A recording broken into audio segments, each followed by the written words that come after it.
ਇੱਕ ਨਾ ਬੰਦਾ ਸੀਗਾ, ਅੱਛਾ ਜੀ, ਉਹਨੂੰ ਝੂਠ ਮਾਰਨੇ ਦੀ ਆਦਤ ਸੀ ਅੱਛਾ ਜੀ, ਤੇ ਹਰ ਕਿਸੇ ਕੋਲੋਂ ਛਿੱਤਰ ਖਾਂਦਾ ਸੀਗਾ, ਝੂਠ ਮਾਰ ਕੇ। ਝੂਠ ਮਾਰ ਕੇ। ਅੱਛਾ ਆਦਤ ਨੂੰ ਜੂਸ ਪੈ ਗਈ ਉਹਨੂੰ ਵੀ ਝੂਠ ਮਾਰਨੇ ਦੀ, ਜੀ, ਉਧਰ ਦੀ ਉਧਰ ਲਾ ਕੇ ਉਧਰ ਦੀ ਉਧਰ ਲਾ ਕੇ ਫਸਾਦ ਕਰਾ ਦੇਣਾ। ਜੀ, ਹੁਣ ਇੱਕ ਦਿਨ ਉਹ ਤੁਰਾ ਜਾਂਦਾ, ਕੋਈ ਜ਼ਿਮੀਂਦਾਰ ਉਹਨੂੰ ਲੱਜ ਗਿਆ। ਅੱਛਾ ਜੀ, ਜ਼ਿਮੀਂਦਾਰ ਨੂੰ ਕਹਿਣ ਲੱਗਾ ਕਿ ਭਾਈ ਉਹਨੇ ਮੇਰਾ ਨਾ ਮੈਨੂੰ ਮੁਲਾਜ਼ਮ ਰੱਖ ਲਾ। ਅੱਛਾ, ਉਹਨੇ ਕਿਹਾ ਠੀਕ ਆ ਯਾਰ, ਤੂੰ ਠੀਕ ਚੰਗਾ ਭਲਾ ਜਵਾਨ ਆ ਹਾਂ, ਤੇ ਮਿਹਨਤ ਕਰ, ਖਾ, ਮੈਂ ਵੀ ਖਾਊਂਗਾ।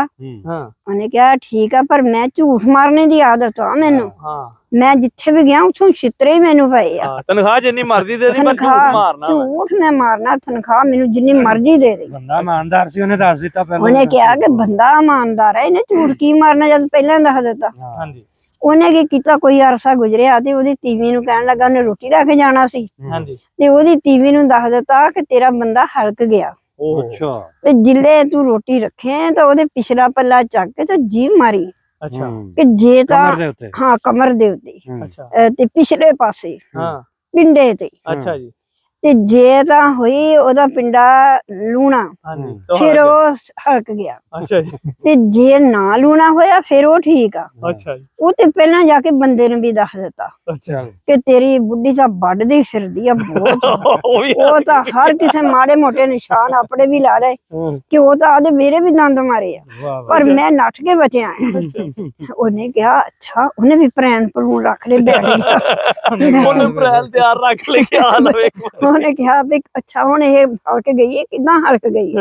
ਉਹਨੇ ਰੋਟੀ ਰੱਖੀ, ਰੱਖ ਕੇ ਤਾਂ ਉਹ ਦੇਖਦਾ ਵੀ ਇਹ ਤਾਂ ਬੋਲਦੀ ਕੁਛ ਨੀ, ਝੱਗ ਝੁੱਗ ਕੋਈ ਨੀ ਮੂੰਹ ਵਿੱਚੋਂ ਜਾਂਦੀ, ਬੜੀ ਹੌਲੀ ਹੌਲੀ ਆਸਤਾ ਆਸਤਾ ਆਉਂਦੀ ਆ। ਤੇ ਬੁੱਢੀ ਨੇ ਬਰਤਨ ਉਹਦੇ ਮੂਹਰੇ ਰੱਖੇ, ਰੱਖ ਕੇ ਉਹਦੀ ਨਾ ਪਿੱਛੋਂ ਕਮੀਜ਼ ਚੱਕੀ ਤੇ ਉਹਦੀ ਕਮਰ ਨੂੰ ਨਾ ਜੀਭ ਮਾਰਨ ਲੱਗੀ। ਜਦੋਂ ਜੀਭ ਮਾਰਨ ਲੱਗੀ ਉਹਨੇ ਕਿਹਾ ਇਹਦੀ ਐਸੀ ਤੈਸੀ, ਉਹਨੇ ਫੜੀ ਪ੍ਰੈਣ ਭੰਨ ਦਿੱਤੀ ਸਵਾਰ ਕੇ।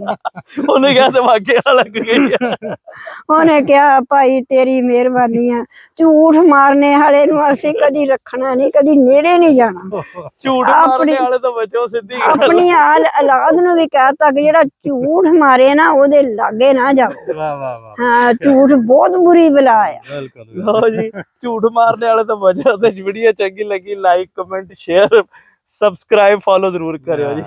ਹਾਂਜੀ ਪੋਤੇ, ਮੇਰੀ ਵੀਡੀਓ ਨੂੰ ਨਾ ਲੈ ਕਰਿਓ, ਫੈਲੋ ਕਰਿਓ ਬਈ, ਜਿੰਨੇ ਵੀ ਮੇਰੇ ਭਤੀਜੇ ਭਾਣਜੇ, ਜਿੰਨੇ ਵੀ ਭਰਾ ਦੂਰ ਦੇ ਨੇੜੇ ਦੇ, ਜਿੰਨੇ ਪਾਕਿਸਤਾਨ ਦੇ, ਜਿੰਨੇ ਚੜ੍ਹਦੇ ਪੰਜਾਬ ਦੇ, ਜਿੰਨੇ ਲਹਿੰਦੇ ਪੰਜਾਬ ਦੇ, ਜਿੰਨੇ ਵੀ ਸਾਰੇ ਮੇਰੇ ਪੋਤਾ ਭਤੀਜੇ ਆ, ਦੋਤੇ ਆ, ਪੋਤੇ ਆ, ਜੋ ਕੁਛ ਵੀ ਪੋਤੀਆਂ ਦੋਤੀਆਂ ਸਾਰੀਆਂ ਮੇਰੀ ਨਸੀਹਤ ਕਰਿਓ, ਮੇਰੀ ਗੱਲ ਦੇ ਉੱਤੇ ਅਮਲ ਕਰਿਓ ਕਿ ਝੂਠ ਨਾ ਬੋਲੇ। ਨਾ ਬੋਲਣੇ ਵਾਲੇ ਤੇ ਗੱਲ ਤੇ ਯਕੀਨ ਤੇ ਮੇਰੀ ਵੀਡੀਓ ਨੂੰ ਜੇ ਅੱਛੀ ਸਮਝਦੇ ਆ, ਇਹਨੂੰ ਫੈਲੋ ਵੀ ਕਰ ਦਿਓ, ਇਹਨੂੰ ਸਬਸਕ੍ਰਾਈਬ ਵੀ ਕਰ ਦਿਓ। ਸਬਸਕ੍ਰਾਈਬ ਵੀ ਕਰ ਦਿਓ।